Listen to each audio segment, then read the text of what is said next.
Hi,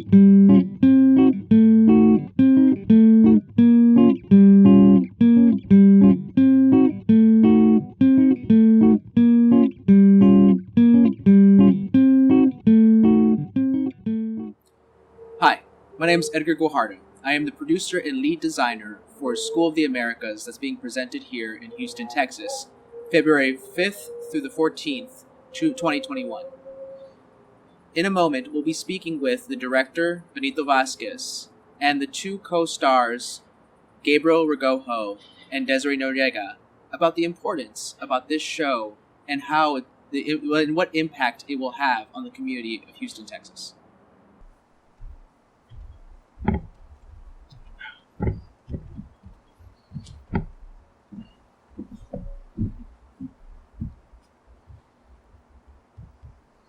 Hi, tonight we'll be talking to the director and the two leading stars of School of the Americas. My name is Edgar Guajardo, and I'd like to introduce you to Benito Vasquez. Hello, I'll be directing the show. To Gabriel Regojo. I'll be playing Che. And Desiree Noriega. I'll be playing Julia.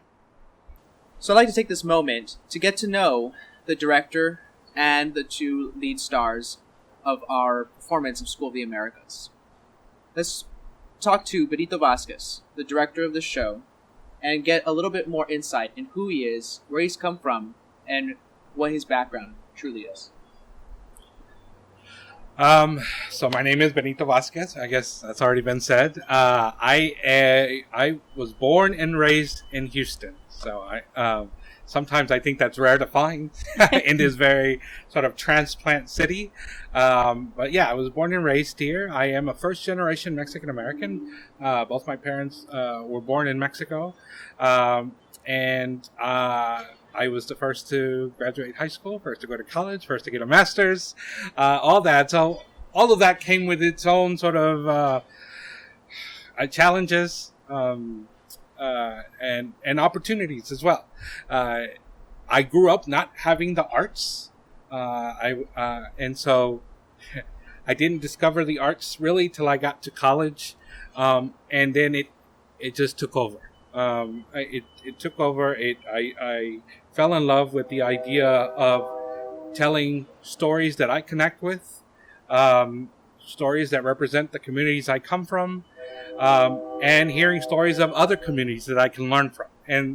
And so I began to follow that passion. I was, of course, greatly disappointed as soon as I started to want to do this work, and I go and see that there's not really a place where I can do these stories, or not really many people doing them, and so that was a little discouraging right off the bat. So that's what I've made my mission. I've wanted to be part of the solution of telling these stories here in Houston, advocating for Latinx arts, producing Latinx arts, and just doing the work that needs to be done for what I think is for the betterment of everybody in Houston. So that I am a director, I am an actor. I've worked in higher education because educating is also a big passion of mine. So you'll find me at several different places and doing several different things and whatever I can. And I'm looking for to the end of this pandemic so I can do more. But I am also a father, and so that has also been a wonderful part of my life as well. So. Thank you. Now let's get a little more insight in our co-lead, Gabriel Regojo, who is playing Che Guevara. Yeah. So I'm Gabriel Regojo. I'll be playing Che Guevara, and my background is my family is Dominican and Cuban, and I'm actually born and raised here in Houston as well, like Benito. So, I became involved with the arts early on in my high school years, and then it took me farther. And then as I continued to grow as an artist, I kept finding myself not quite feeling like these stories were for me or about me, not in a sort of egotistical way, but stories that that told what was in my heart, what was in my soul. And so now I try to work as much as I can to help grow Latinx work here in Houston with my collaborators here and elsewhere. So yeah. Thank you.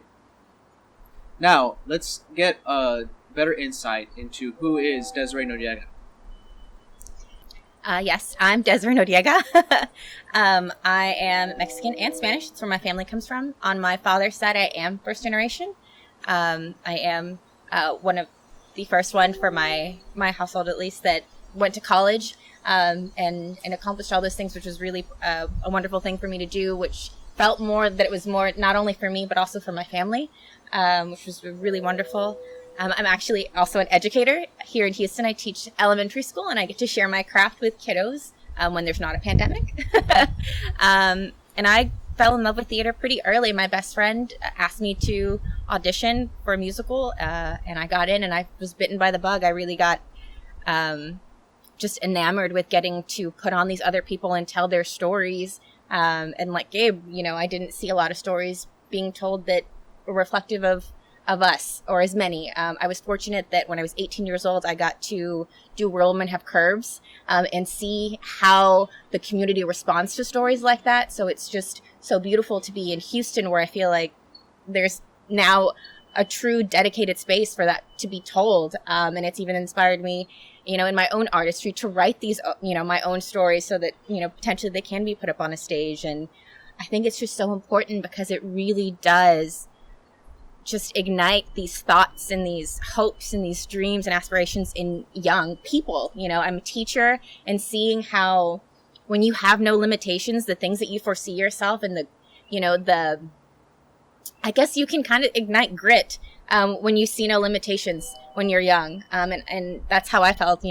I saw, Selena Quintanilla, growing, being in Corpus. That's such a big part of my childhood that I think really made an impact, because I knew that, the sky was the limit. Like, it truly, truly was, no matter what. As long as I had that support system of my family and my community, I really could do anything. And that's my favorite part about being an artist, is getting to tell these stories and be a part of it. And hopefully, inspire somebody else to tell stories, or to do something grand, or just something in the stories that we tell that make them want to be a scientist or a doctor or a politician or a revolutionary in their own way. I'm really happy to be a part of that. Thank you.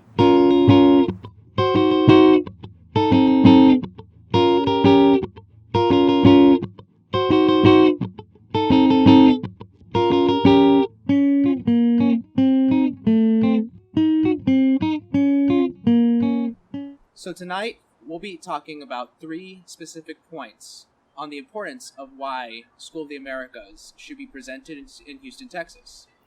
The first point is simply, Benito, why should School of the Americas be presented in Houston, Texas? Well, I think there's going to be a lot of people that are going to be interested in the story. I think Che Guevara in its own, it's a bit of a mystery to a lot of people. They've heard different parts of the story, different sides. And then they know of the sort of the symbol that is Che Guevara, right? But what Jose Rivera was able to do with his final moments of his life is sort of take what this giant symbol and sort of really tell the story of this man sort of reflecting on what his life achievements, what his life sort of meant to him and to the people he thought he was helping.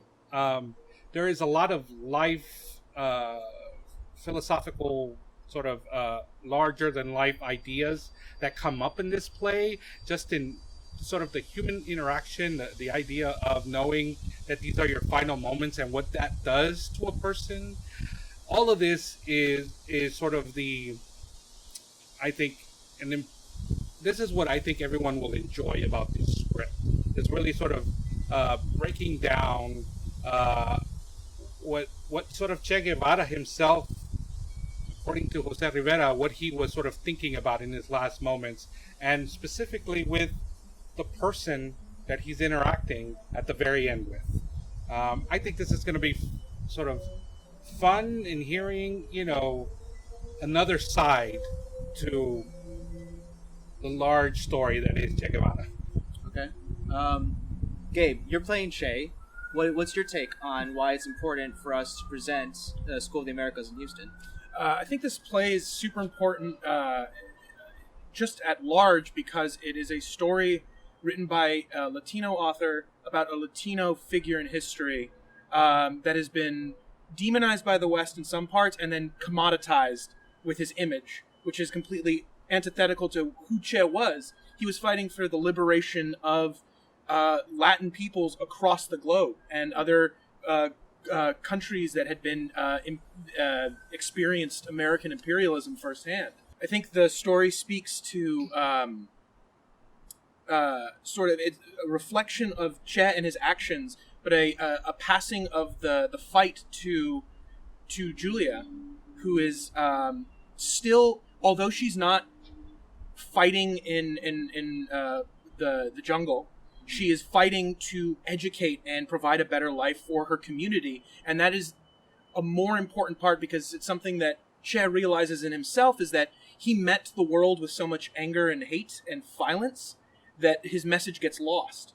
But the real victory is in educating the community, becoming a pillar of the community, and then spreading that knowledge to others, and it becomes infectious.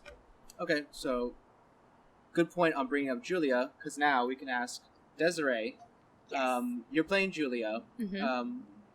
What's important about her character in this show, and why is it important to bring a character like her to the city of Houston?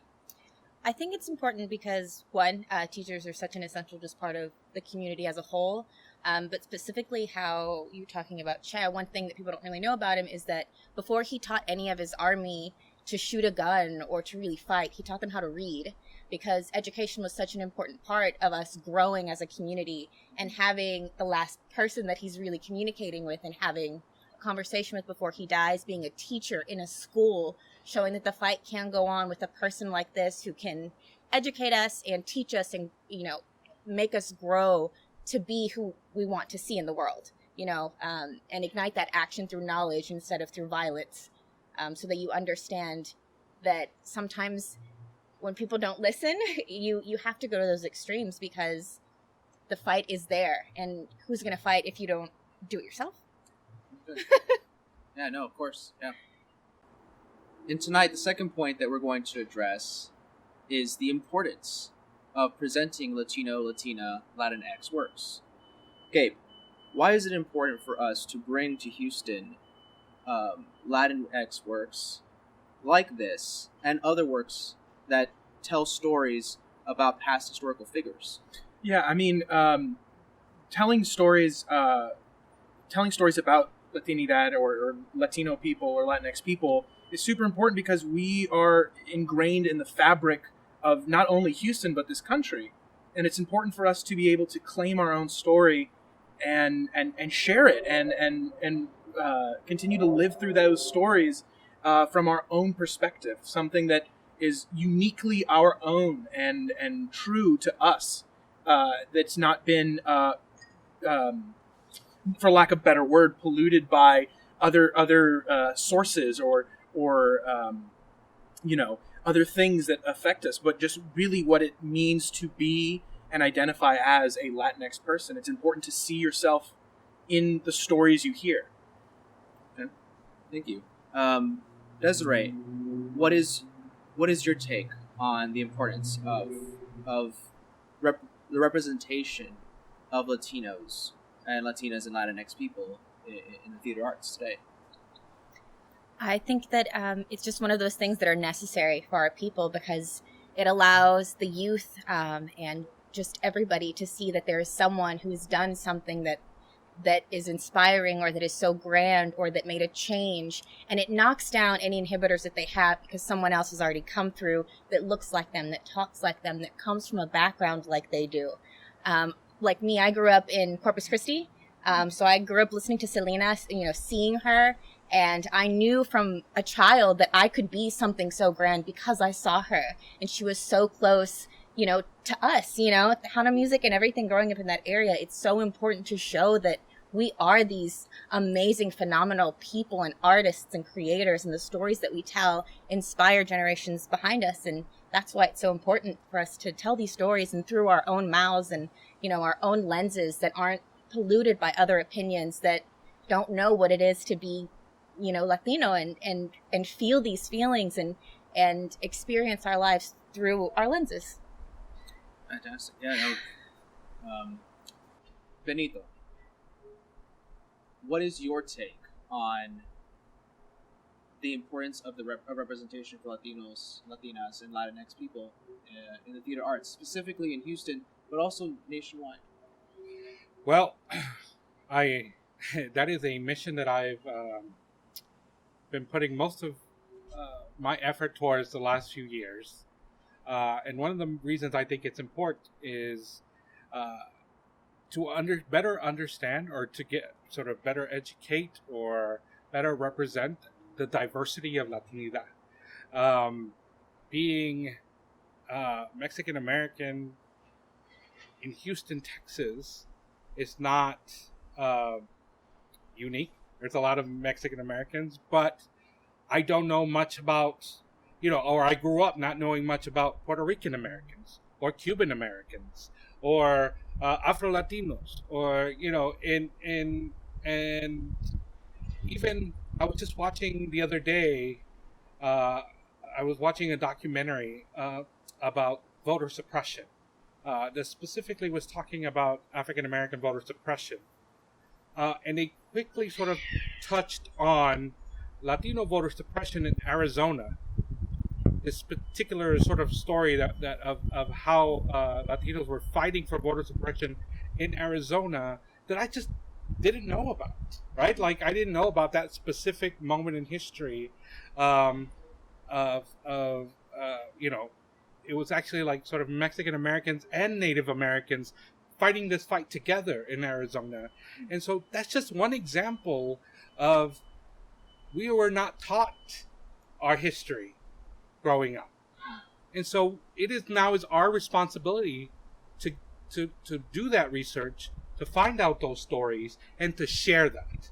Not only for us to learn about our own history and our own, about Latinidad, but to share that with everyone else, so that everyone begins to understand the diversity and the complexity that is Latinos and, Latinx, Afro-Latinx, and everything, the whole spectrum involved in that. And that's why it's important.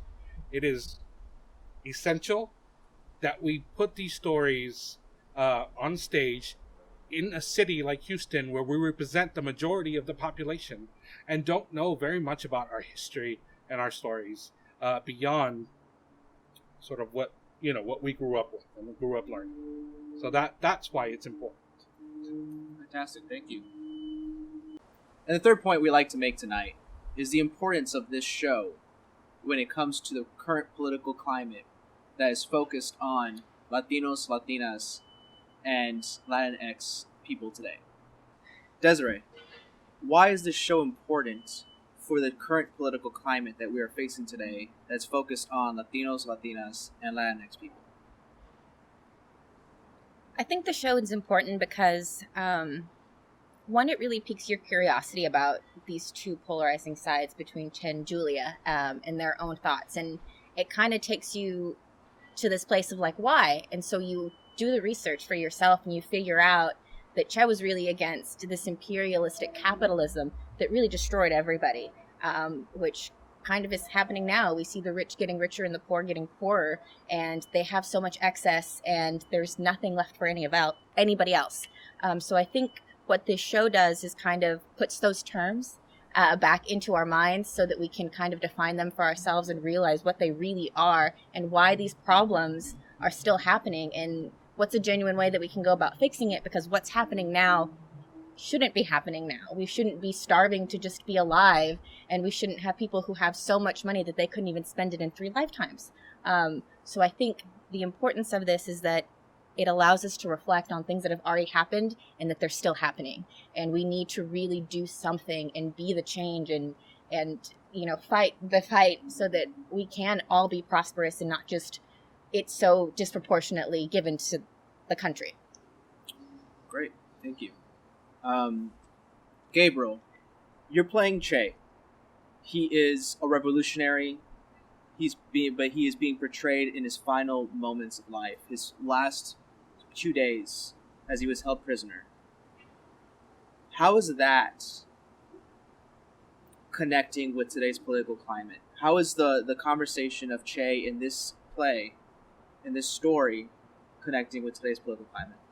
I think it's sort of not to get metaphysical, but it's sort of the passing of the torch. It's the end of the machismo and meeting hate with hate and violence with violence, but passing it on in a way that is a healthy way to grow. Because when Julia leaves the school, she's got a new fire in her that's saying, I'm never going to let myself be walked over again. I am taking the reins of my community, and I'm going to help lead us into a age of newness and greatness that we have been we've had stolen from us.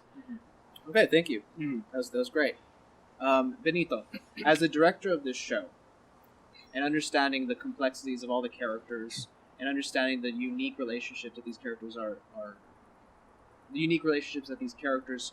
have with each other, why is it important for us to bring these forward, especially in today's political climate, that in regards to Latinos, Latinas, and Latinx people? I think the answer could be very complicated, but I'm going to sort of simplify a little bit here. And it comes down to empathy. Empathy of the other person that you're talking to, someone who may have a difference of opinion, what you believe in. And we see that in our community right now. We see that in our nation right now. Maybe the lack of empathy, the lack of understanding each other. And one of the things that this particular play does, what Jose Rivera does with these characters, is bring these two, I think, both very principled people with very different philosophies together. And they challenge each other. And what I think is so beautiful about the story is that I think this is just based on, what I've seen, what I've read about Che Guevara, is sort of this idea that he became this very principled man based on what he was observing and his empathy for people. But somewhere in all those years of fighting, he kind of lost that. He was so enwrapped in, in fighting and even the red tape of being in politics and everything that came into his complicated world. He was tired by the end of it, right? And Jose Rivera sort of shows him sort of in his last moments looking back and asking himself, why didn't the Bolivian people want my help, right? Why didn't, I want what's best for them. But it was that sort of mistake of not empathizing with the Bolivian people, of understanding that for them, he is also an outsider. And so it's not that, it's not that they didn't think that Che Guevara would help them, but in their eyes, he was coming in and telling them how or what they should do to live. That was no different from what they were hearing from these American forces or their own government that was being controlled by American politics. And so it's what I like about this play, and what I think people will enjoy again, is these moments of two people just debating telling each other what their philosophies are, and them listening to each other, and then reacting and respecting one another of what they bring to the table, and how they could even come together to create change. The passing of the torch, like Gabe said, and I just think that itself is beautiful, and sort of, again, I think brings sort of this 360 feel to Che Guevara's towards the end of his life. Thank you.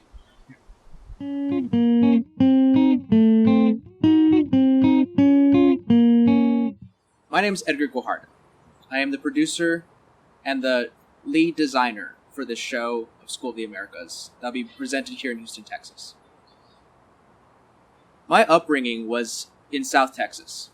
I was born and raised in Pharr, Texas, on the border, with two siblings, two brothers, and my parents, who were both born in Mexico, raised part of their lives in Mexico until they moved over with their families and grew up in South Texas. I am a first-generation Mexican American. I'm also of Spanish descent. I'm also of indigenous descent. I've also discovered that my family roots tie back to Arabic ties in southern Spain.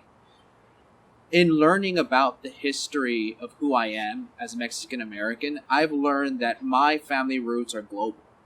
And in doing so, I've learned also that Latin roots are global. And because of that, it truly unifies me with society in the world. That we, as Latinos and Latinas and Latinx people, are not just one thing or another. We are a spectrum of peoples, of cultures, of true ideas and stories. And we need to tell stories that reflect that multitude of people. We can't simply sit by and assume that Latinos are one thing. They're only Spaniards, and that we're partially of indigenous descent as well, because it's not the truth. We stem from such a complex background of cultures and stories, and because of that, we need to have the arts reflect that true complexity. This is why I chose to produce School of the Americas, because I truly find that it connects with not only a key point in the politics today that's focused on Latinos and Latinas and Latinx people in this country, but it also tells stories from multitude of people in the Latinidad complexity. It brings an Argentinian who becomes a Cuban revolutionary, who then travels the world to try to spread his form of freedom. It brings a Bolivian woman who is more indigenous than Spaniard to the forefront of meeting a man who is of a global nature, but is dwarfed by her presence, because she is truly an understanding of who she is and her identity and culture. And it brings in a Cuban expatriate who was forced out of his country, who had to make deals with the United States in order to gain some reconciliation for losing his country. It's taking multiple Latin figures and bringing them all together in one centralized place in the middle of South America, in the middle of Latinidad. In doing so, it's telling all these complex stories all at once. And that's why it's so important today that we bring this story to Houston, Texas.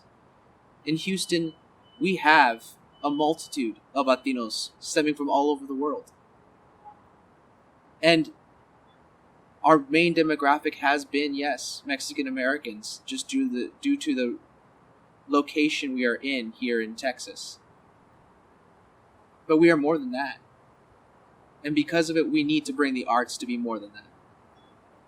So please, join us February 5th through the 14th to come and experience School of the Americas with us.